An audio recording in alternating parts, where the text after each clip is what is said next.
देख रहे हैं हिमाचल न्यूज 24/7। नमस्कार, हिमाचल न्यूज 24/7 में आप सबका स्वागत है। मैं हूं आपके साथ नमिता पॉल। वर्तमान में कोरोना वायरस जैसी महामारी पर नियंत्रण करने में हिमाचल प्रदेश सर्वोच्च स्थान पर है। ये स्थिति अत्यंत संतोषजनक मानी जा सकती है, लेकिन समूचे भारत की स्थिति पर नजर दौड़ाई जाए तो वो कुछ बेहतर नहीं है। अगर प्रदेश के कोरोना वायरस मरीजों पर गौर किया जाए तो वर्तमान में मात्र 5 लोग कोरोना संक्रमण का इलाज हॉस्पिटल में करवा रहे हैं, जबकि अब तक 30 लोगों को चिकित्सालयों से छुट्टी दी जा चुकी है। हिमाचल प्रदेश के पुलिस महानिदेशक सीताराम मरडी ने प्रदेशवासियों के नाम अपने आज के संदेश में जानकारी देते हुए बताया कि वर्तमान में देश में 37,000 से भी अधिक लोग इस संक्रमण की चपेट में हैं। उन्होंने कहा कि गत दिवस 2300 नए केसों के आने से चिंता का बढ़ जाना स्वाभाविक है। सीताराम मरडी ने प्रदेश में कोरोना वायरस पर नियंत्रण व विराम लगाने के लिए जहां मुख्यमंत्री जयराम ठाकुर को इसका श्रेय दिया, वहीं उन्होंने प्रदेशवासियों को भी इस सहयोग के लिए बधाई दी। उन्होंने कहा कि हम सबका कर्तव्य व दायित्व है कि हम इस महामारी से लड़ने के लिए अपना समुचित योगदान दें। आइए सुनाते हैं आपको हिमाचल प्रदेश के पुलिस महानिदेशक सीताराम मरडी का प्रदेशवासियों के नाम आज का ये सार्थक संदेश। आज हिमाचल प्रदेश में कोरोना वायरस के सिर्फ 5 पेशेंट्स अस्पताल में उपचाराधीन हैं और अभी तक 30 पेशेंट्स डिस्चार्ज हो चुके हैं। उम्मीद है कि इनमें से भी 3 पेशेंट्स 2-3 दिन में डिस्चार्ज हो जाएंगे। Himachal Pradesh corona virus free की तरफ जा रहा है। ये स्थिति बहुत ही संतोषजनक है। इसका श्रेय हिमाचल सरकार को और हिमाचल के जनता को जाता है। लेकिन देश में केसेस 37,000 से ऊपर हो चुका है और 1,200 से ज्यादा डेथ हुए हैं। ये स्थिति संतोषजनक नहीं है। पिछले कल एक ही दिन में 2300 केसेस बढ़े हैं। 1918 में जब स्पेनिश फ्लू का कहर चला था, उस वक्त 2 साल तक 3 वेव्स आए थे। पहला वेव में डेथ कम हुए, दूसरी वेव में और तीसरी वेव में लगभग 5 करोड़ लोगों की डेथ हुई और हिंदुस्तान में ही 1.5 करोड़ से ऊपर लोगों की डेथ हुई। इसलिए इनसे हमें सबक सीखना चाहिए। इस वक्त अच्छी खबर वैक्सीनेशन के बारे में और दवाइयों के बारे में आ रहा है। हम होपफुल रह सकते हैं, लेकिन लगातार सतर्क रहने की आवश्यकता है। भारत सरकार ने लॉकडाउन को 17 मई तक एक्सटेंड किया है और हिमाचल प्रदेश में एक भी रेड डिस्ट्रिक्ट नहीं है। 6 ऑरेंज डिस्ट्रिक्ट्स है: चंबा, कांगड़ा, ऊना, हमीरपुर, सोलन और सिरमौर। बाकी 6 जिला जो है ग्रीन डिस्ट्रिक्ट्स है। और ऑरेंज डिस्ट्रिक्ट में 4 व्हीलर्स 1+2 तथा टैक्सी 1+2 अलाउड है। ग्रीन डिस्ट्रिक्ट में इसके अलावा बसेस ट्रांसपोर्ट अलाउड है।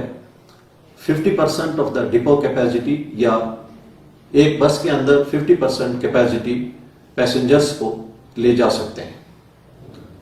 सीनियर सिटीजन्स जो 65 साल ऊपर के उम्र के हो या किसी को हेल्थ समस्या हो, प्रेग्नेंट विमेन हो या बच्चे जिनका उम्र 10 साल से नीचे हो, वे घर से बाहर ना निकले और शाम को 7 बजे से सवेरे 7 बजे तक किसी को भी घर से बाहर निकलने की अनुमति नहीं है।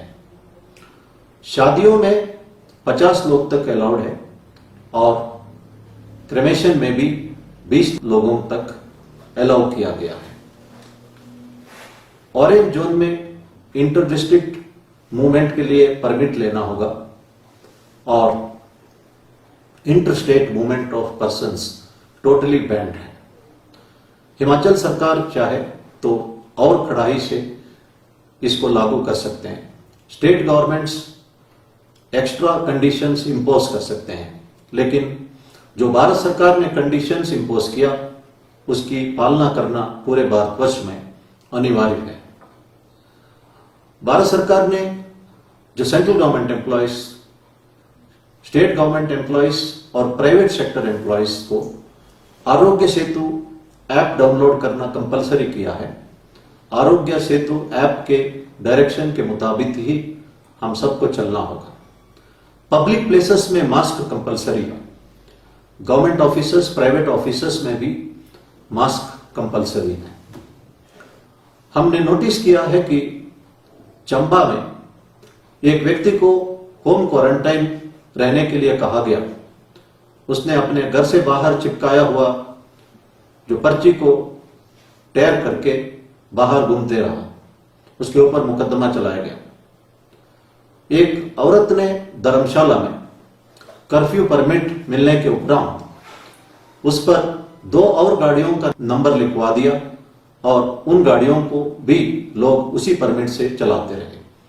उस औरत के ऊपर भी मुकदमा दर्ज किया गया।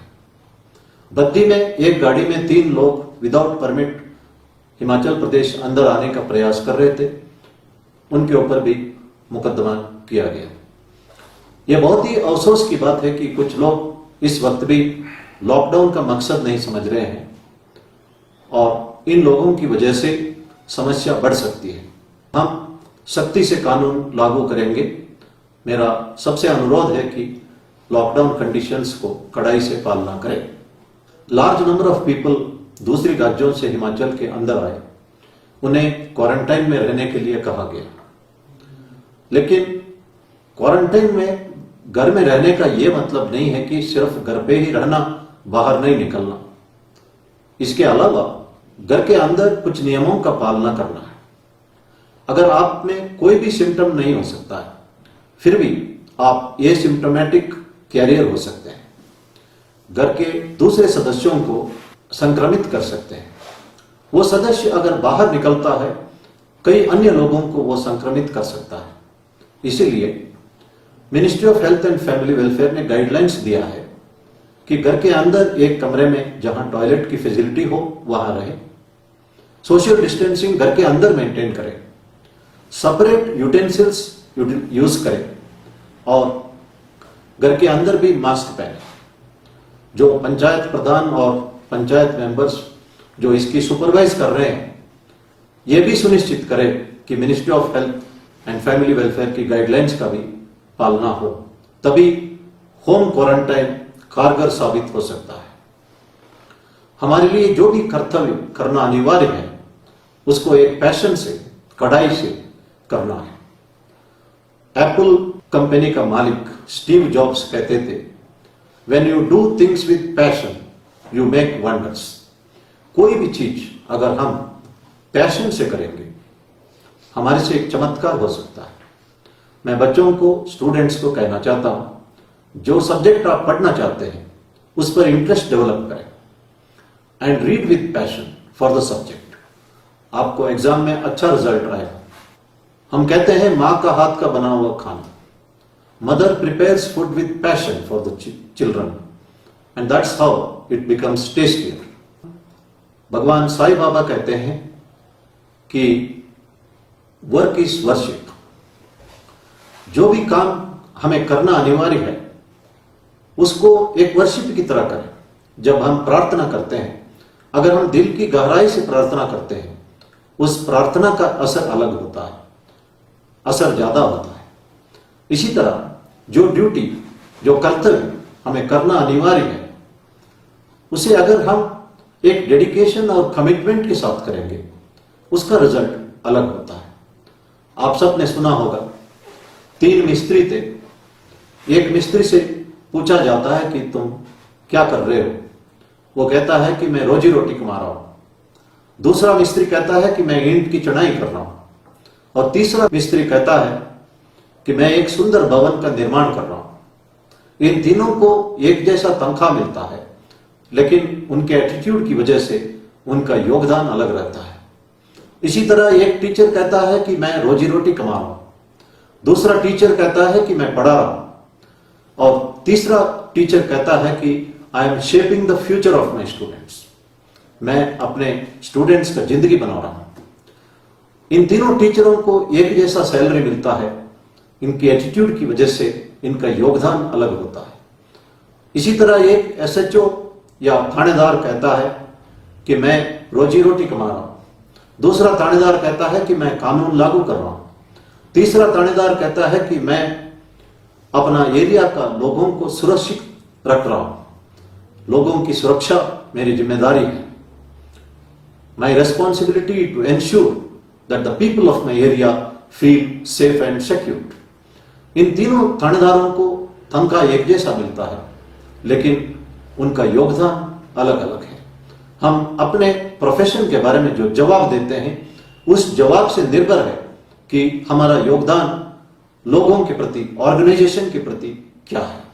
इसलिए जो भी कर्तव्य पालना करना अनिवार्य है, एक डेडिकेशन के साथ, एक कमिटमेंट के साथ करें, हम समाज को और अपने आप को एक योगदान कर सकते हैं। हिमाचल प्रदेश की जनता ने पूर्ण रूप से सहयोग दिया है। कई लोगों ने डिमांड किया है कि कर्फ्यू रिलैक्सेशन पीरियड एक्सटेंड ना किया जाए। यह बहुत संतोषजनक स्थिति है। मैं लोगों को धन्यवाद करना चाहता हूं। हिमाचल के संतोषजनक स्थिति को मद्देनजर रखते हुए मैं फिलहाल अपना डेली ब्रीफिंग रोकना चाहता हूं और आवश्यकता होने पर फिर से शुरू करूंगा, और तब तक के लिए हमारा मीडिया ऑफिसर मीडिया को इनपुट देते रहेगा। I hope, wish and pray people of Himachal Pradesh, people of the country and people of the world remain disease free and be happy ever. धन्यवाद। जय। हिमाचल न्यूज 24/7 के लिए शिमला से ब्यूरो रिपोर्ट।